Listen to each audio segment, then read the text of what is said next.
Hello Mandeners, welcome back to From the Man Den. It's from the Man Den. It's from the Man Den. It's from the Man Den, from the Man Den. It's from the Man Den.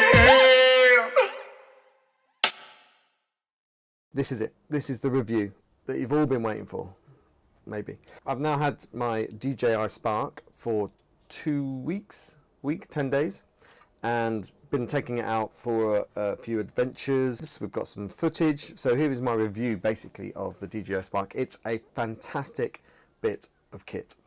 The initial setup, which you'd have seen on the video before, was a bit tricky. You had to update the firmware and everything, which was a bit tricky, but it was all right. We got it done in the end and took it out to fly.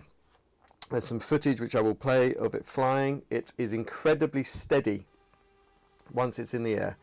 It takes off, it hovers at 1.2 meters, and then it just stays there. You can let go of all the controls of absolutely everything, and it'll just stay there. Then you can fly up and down, left and right to your heart's content. You can set in your phone as high as you want it to go or as low as you want it to go. You can set it on beginner mode, which doesn't let you hardly do anything, but you don't crash it.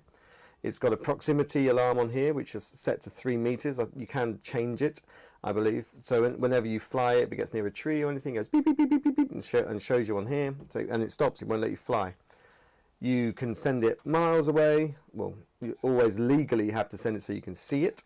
And then you press the return to home button. If it's logged the home position on your screen, it will tell you once you've taken off if it has, and it just flies right back. Goes up 20 meters, comes forwards, drops back down and lands.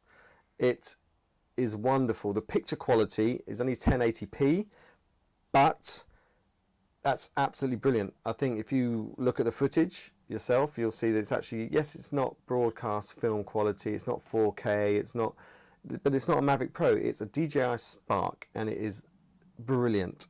I'm keeping my prop guards on for now, just in case I do go a bit mental and drop it down. Sports mode in this is quite fun. So you have sports mode here. You click it on, it goes pretty quick away from you. The controller is fantastic. It's responsive. It's really easy to use, really easy to plug in. I love it. You've got everything that's actually gimbal controlled there.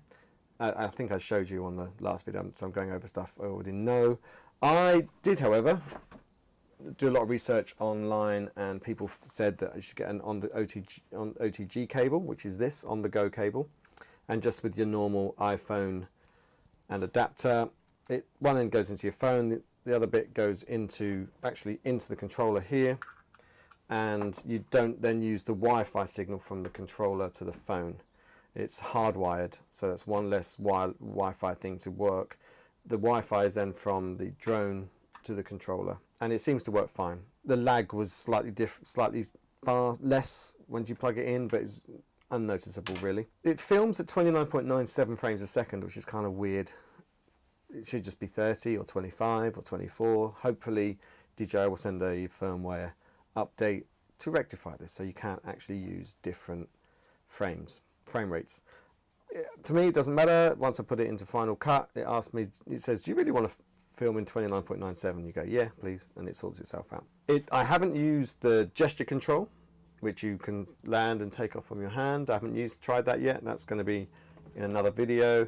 They've also got some preset photo shots, so I haven't tried them yet either, because, and here is the big but, the batteries suck.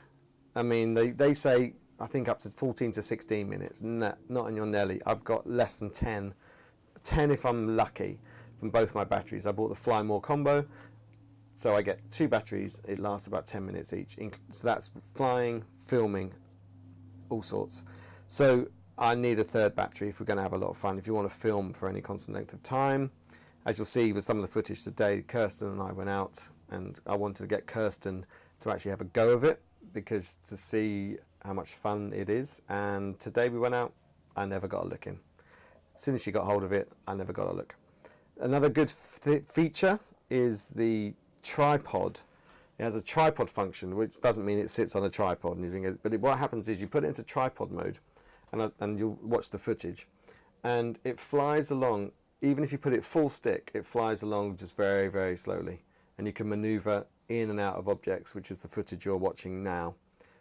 It's really, really fantastic, and curves and turns, and it's really, really responsive. Yes, it still keeps the proximity warnings on, which sometimes you want to take off because you're not going very fast, but that is fantastic. So this isn't an in-depth every function review, because that's not what I do. It's not what I'm about. There's plenty of other people that do it way better than I do.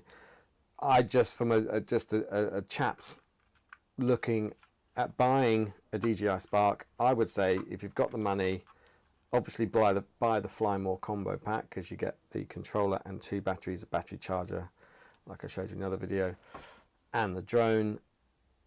Just get it. It's a lot of fun. But buy another battery. The batteries absolutely suck. So there you go. That's my review. It's a fantastic bit of kit. Great fun. Just got to try and find more places to fly it. Enfield, there's only meant to be one place you're allowed to fly, and that's at Enfield Playing Fields, which is just up the A10. There's a designated flying area there which you're allowed to fly in, so I will go over there and try and find it. But and as long as you stay 50 meters away from property and people, fly no more than 300 feet in the air, and don't trespass on anyone's land, you should be all right to fly. But a word of warning, if people do come along and complain, don't say anything. Just pack up your drone. Don't be rude, don't be obnoxious, just go, okay, that's absolutely fine, pack it up, and off you go. Because 9 times out of 10, they probably won't know what the law is in that area. You probably won't know what the law is in that area. It's still ambiguous. The only other thing is, if the government do bring in this new licensing thing, which they probably will do, you will have to get one for the DJI Spark, because it weighs over 300 grams. And I think the law was going to be another 200 grams to 300 grams. I think it weighs 300 and something grams. So we will all have to do, or it's not like a commercial license if you want to fly for weddings and all that kind of stuff. But we will have to take like a mini test to show that we're aware of the laws and all that kind of stuff. It'll probably be an online thing. So we will have to have it, but you will have to have it if you want to fly this, not necessarily if you want to fly this thing, because this is a toy and weighs nothing, and this is still a toy, but a lot better than this one. Anyway, I was waffling. So thanks for watching. This is a DJI Spark. Go and save your money and get one of these. It's a lot of fun. Right, so the batteries are just charged. I'm off out to try this gesture control. Probably crash it. So thanks for watching from the Man Den, as always. Please subscribe, tell your friends. I've got 34 subscribers. I'd love 50. 50's good, and then we'll get some more likes and some views. So if I've rambled on, I probably have, but hopefully you'll watch it and you've enjoyed it. And for all your tech heads out there, go and get a DJI Spark. Till next time, Man Den out.